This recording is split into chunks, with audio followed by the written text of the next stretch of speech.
What's going on, guys? So, someone in my previous video for Victoria 3 mentioned a comment that sparked my interest greatly. I missed this dev diary. So, apparently, war and battle and all that stuff has changed. So, I went through this dev diary, picked out the things that are highlighted because there is a big change to the way war is going to happen in Victoria 3. So, I think they break it down to a number of pillars, like 6. All right, so the first pillar is one that is shared with the vision of the game as a whole. War is a continuation of diplomacy. Anything you can gain through war should also be possibly be gained through diplomacy, which is cool. I like that. Because sometimes you just, you want to be diplomatic, you want to be a nice guy, and you be like, hey, you know what, I want this piece of the land here. And other times you're like, you know what, I don't want to talk about this, I don't want to work to it, I'm just going to take it. So it's cool that is a pillar of war, pillar of the game here. So the next part, and this is where things get a little bit radical. All right, second pillar is war is strategic. It's exactly how it sounds. In Victoria 3, all decisions you make regarding warfare on a strategic level, not a tactical level, what this means is that you do not move units directly on the map or make decisions about which units should be initiating battle where. So you're not going to be able to tell, First Corps to move, through Philadelphia on their way to New York City and move them through all the hexes or whatever provinces you want them to. It's not going to happen. Your general that you put in charge of that army is going to make those decisions. So, here we go. The decisions you make during the war are about matters such as what you send at what front you send your generals to and what overall strategy they should be following there. So that's actually really interesting. As soon as I was reading this, the first thing that popped up in my head was Abraham Lincoln and Grant, right? I feel what Paradox is doing here is making you an Abraham Lincoln. You're basically sitting in DC. All right, you're sitting down, you're telling your generals, whether it be Hooker or whoever, all right, I want you to fight Robert E. Lee, right? And Hooker, is like, all right, well, I'm going to attack, but hold on, I'm not going to attack. Wait, kind of, and then you get, you got McClellan there. It's like, I think there's 3 million of them across that hill, No offense to McClellan lovers, but, So that's the thing, it's... and you have to find that right general, Grant. And once you find that right general, you put him to the theater that you want. And, if you pick the right general and, you put him in the right spot, he's going to do the right thing, hopefully.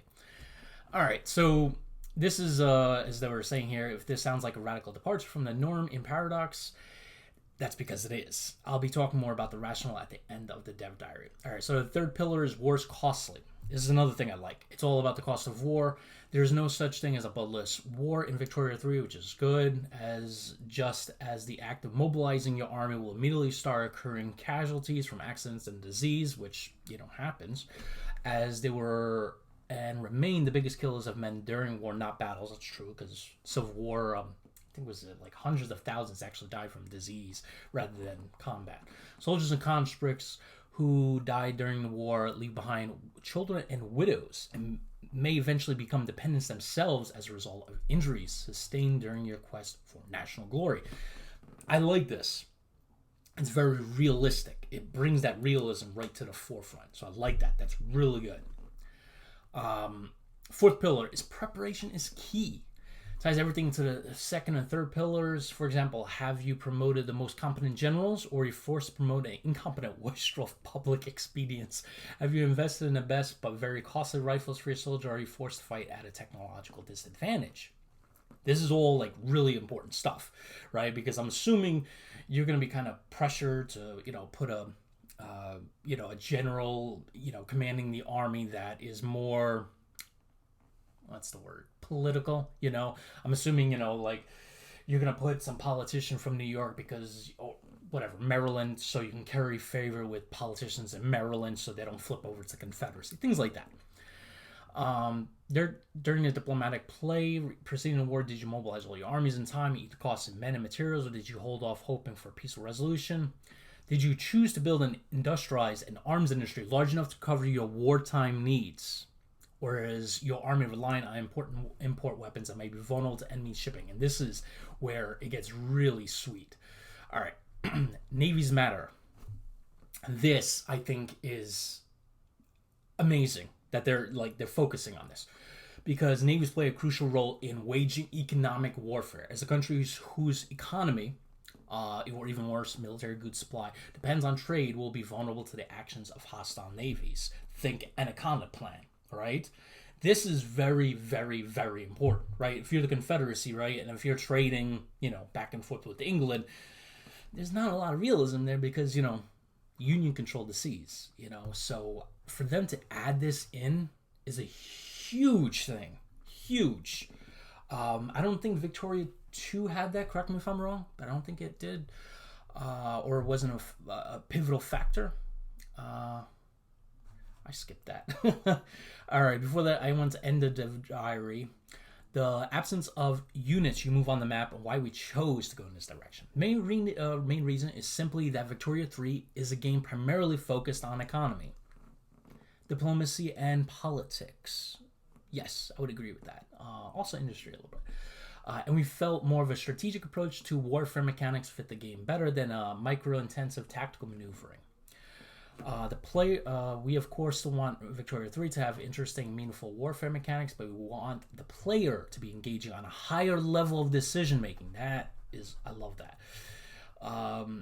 All right. This also ties into the general costliness of wars and the fact that you achieved your ends through diplomacy. We want the ways in which an outnumbered Victoria 3 player triumphs over the enemies to be clever diplomacy, well-planned logistics, and rational strategic thinking rather than brilliant generalship.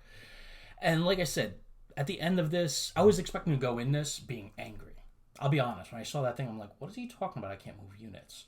And I was starting to read, I'm like, oh, this changes the way I feel about this game. And then I finished the dev diary. I'm like, nope, doesn't.